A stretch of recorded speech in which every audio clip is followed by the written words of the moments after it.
The blizzard howled like a wounded beast across the Montana wilderness, turning the night into a frigid hell of swirling white. Temperature gauges throughout Eagle's Nest had surrendered hours ago, refusing to register anything below -15. It was the kind of cold that didn't just bite, it devoured. Inside Rusty's diner, Jack Harrison wiped down the counter with slow, methodical strokes. The ancient jukebox in the corner hummed Johnny Cash's Ghost Riders in the Sky, its melancholy notes floating through the empty establishment like memories refusing to fade. His weathered hands moved with the practiced economy of a man who'd spent decades conserving motion-saving energy for when it truly mattered. At 63, Jack looked every bit the small-town diner waiter, faded blue button-up shirt with sleeves rolled to the elbows, khaki pants worn smooth at the knees, and a plain white apron that had seen better days. Nothing about him suggested anything remarkable. Just another old-timer living out his remaining years in quiet obscurity. Nothing except his eyes.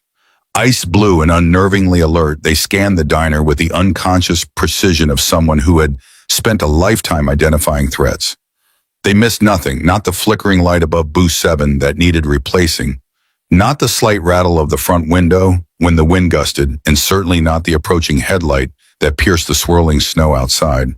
Jack's hand paused mid-wipe. It was nearly midnight. Nobody should be out in this weather. Nobody sane anyway.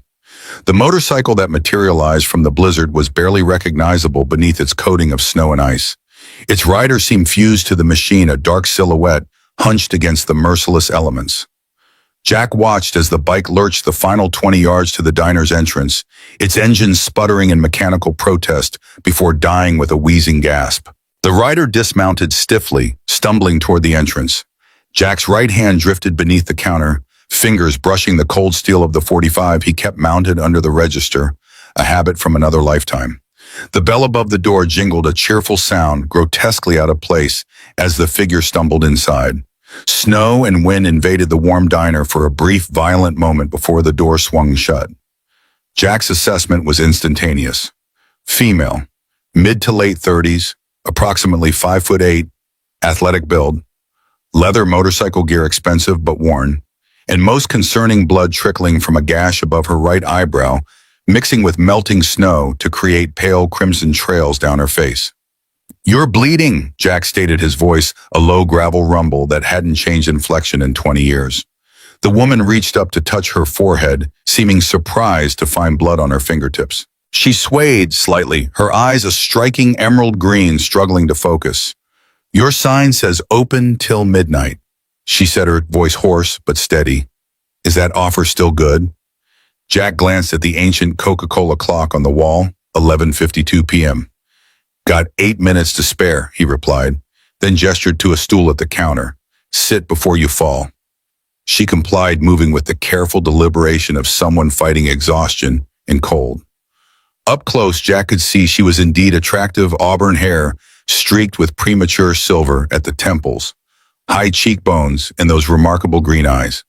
But it was the wariness behind those eyes that Jack recognized, the look of someone who'd seen too much and trusted too little. "Coffee's fresh," Jack offered, already reaching for a mug. "Got soup too. Beef barley, last batch of the day." "How much?" she asked, fumbling with stiff fingers at her jacket pocket. Jack slid the steaming mug across the counter. "Coffee's on the house for anyone crazy enough to ride through this weather." Her eyes narrowed slightly, the first hint of suspicion. "Nothing's free in this world." A ghost of a smile touched Jack's lips. "Call it a professional courtesy. I respect dedication to getting somewhere, even when it's a damn fool thing to do." While she wrapped her hands around the mug, Jack moved to the kitchen, returning moments later with a bowl of soup and a first aid kit. He placed both on the counter between them. "Soup's my dinner," he said, "but you look like you need it more than I do." She stared at him, confusion wrestling with caution on her face. "Why would you give me your dinner?" Jack shrugged. "Today's an anniversary of sorts. 40 years since I started protecting people. Might as well keep the tradition alive." Her eyebrows rose slightly. "Protecting people as a waiter. Everybody's got to eat, even on the worst days." Jack pushed the first aid kit toward her. "Clean that cut while the soup cools. Head wounds bleed like hell, but usually look worse than they are." She opened the kit but hesitated. Her hands trembled not from fear, Jack noted, but from the bone-deep cold that had settled into her muscles. "Here," he said, taking the antiseptic wipe from her. "Hold still." With unexpected gentleness, his calloused fingers tilted to her chin knob, and he began cleaning the wound with the practiced efficiency of someone who'd patched up far worse in far worse conditions. The woman flinched slightly, but remained silent. "Military?" she asked after a moment. "Something like that," Jack replied, applying a butterfly bandage with precision. "You're lucky. Quarter-inch deeper, and you'd need stitches." "Wouldn't be the first time," she murmured, then caught herself as if revealing too much. Jack stepped back, assessing his handiwork. "Eat your soup before it gets cold. Nothing worse than cold soup on a night like this." She picked up the spoon, took a cautious sip, then began eating with the focused intensity of someone who hadn't realized how hungry they were. Jack busied himself wiping down the already clean counter, giving her space while keeping her in his peripheral vision, another old habit. The small television mounted in the corner played the local news on mute flickering images, painting the diner in shifting blue light. A weather map showed the blizzard engulfing half the state. Then the screen changed to a mugshot, a bearded man with cold eyes and a face full of tattoos. The caption beneath read, "Phantom Riders Territory Expanding, Police Concerned." The woman's spoon froze halfway to her mouth. Her eyes locked onto the screen with such intensity that Jack didn't need to look to know what had captured her attention. Instead, he studied her reflection in the polished coffee machine, noting the subtle shifts in her posture, the almost imperceptible quickening of her breath. "Bad people," Jack commented, nodding toward the television. "Moving into the area last few months, making a lot of folks nervous." The woman resumed eating, her movements now mechanical. "Motorcycle gangs are in every state." "Not like these boys," Jack replied, reaching for the remote and turning the volume up slightly. "These ones specialize in gun running and money laundering. Graduated from the minor leagues a while back." The reporter's voice filled the diner. "Third shooting this month connected to the Phantom Riders expansion into the Northwest. Sources say federal authorities are investigating possible connections to high-level corruption, but no official statement has." Jack muted the television again. "Gets worse every year," he said, his tone conversational. "World's changing faster than small towns like Eagle's Nest can keep up." The woman had finished her soup, both hands wrapped around the coffee mug again, as warmth gradually returned to her system.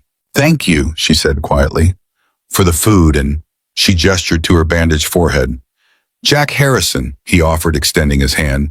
She hesitated for just a moment before taking it. "Amanda," she replied. "Amanda Mitchell."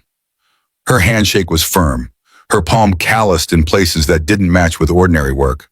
Jack noted the small eagle tattoo on her inner wrist, partially visible beneath her jacket sleeve, but made no comment. "Your bike's not going anywhere tonight," he observed, "not in this storm and not in that condition."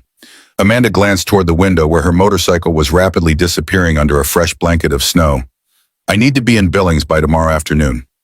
"Billings is 160 miles in good weather," Jack replied, "and Tommy's garage won't open till 9, assuming Pete even makes it in with this storm."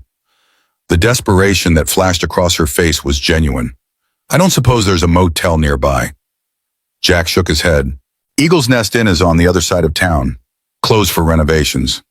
He paused, weighing his next words carefully. "Got a room into the back, staff quarters, clean sheets, hot water. You can stay till morning."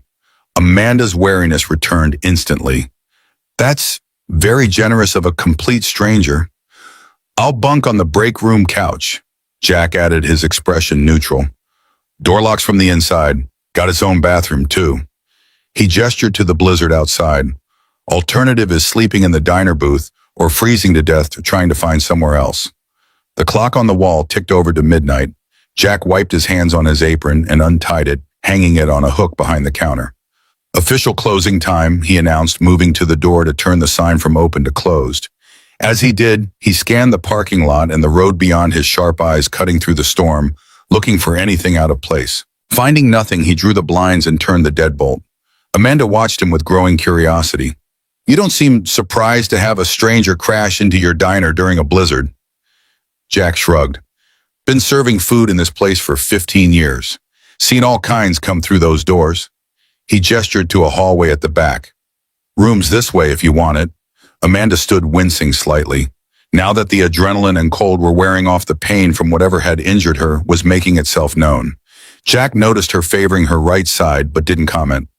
"I appreciate it," she said, retrieving a worn leather bag from inside her jacket.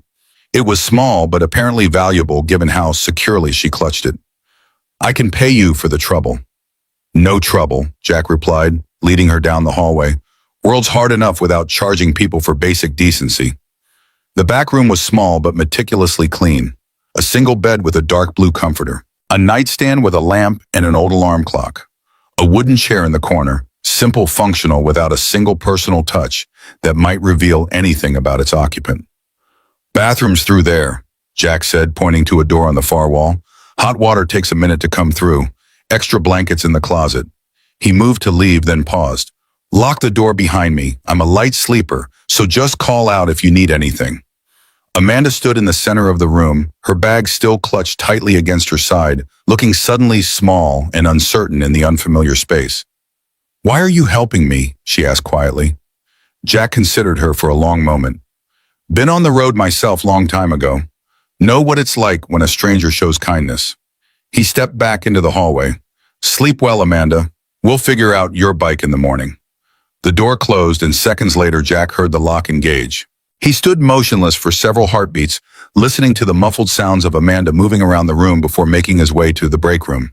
Instead of preparing the couch, however, he moved to a battered locker in the corner.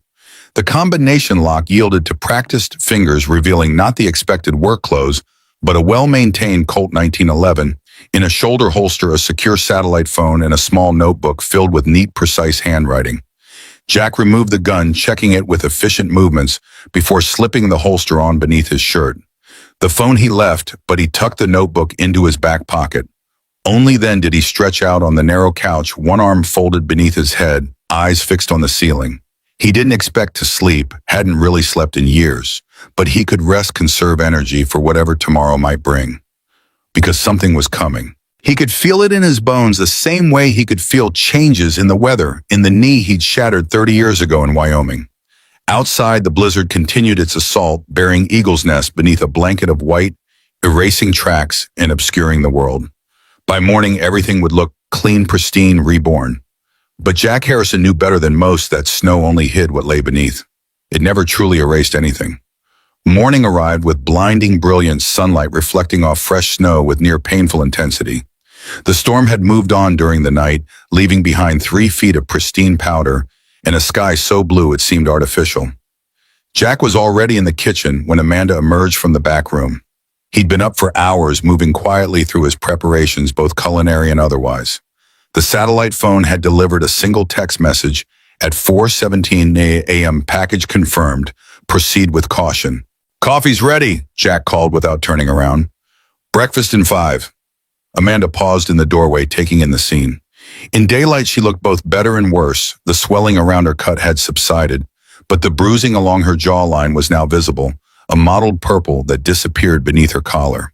She'd washed her hair and changed into a fresh black t-shirt, though she wore the same leather pants and boots from the night before.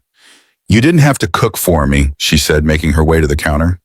Jack slid a mug of coffee toward her. Force of habit, been opening this place at 6 a.m. for 15 years. As she took the coffee, Jack noted how her eyes performed the same scan of the room that his had done upon waking exits potential weapons defensible positions, not the behavior of an ordinary motorcycle enthusiast.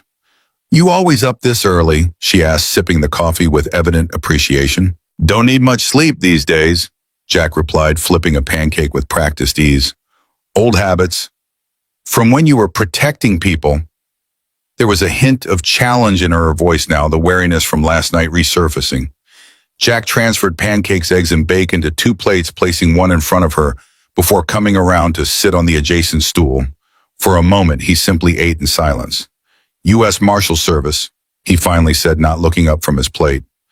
30 years, retired 8 years ago.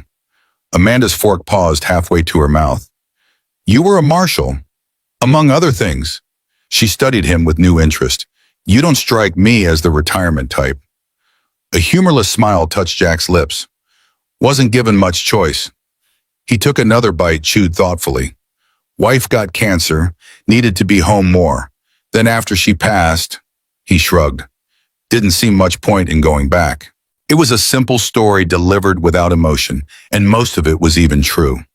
Margaret had died of cancer 5 years ago, but Jack's departure from the Marshalls had come 3 years before that under very different circumstances. "I'm sorry about your wife," Amanda said quietly. Jack acknowledged her sympathy with a slight nod. "How's the head?" "I've had worse," she replied unconsciously, touching the bandage.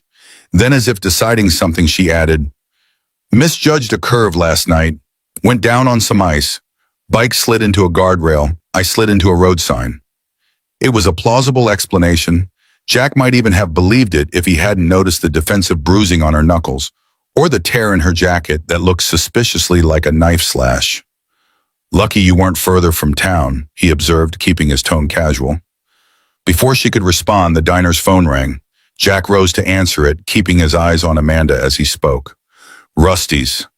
He listened for a moment.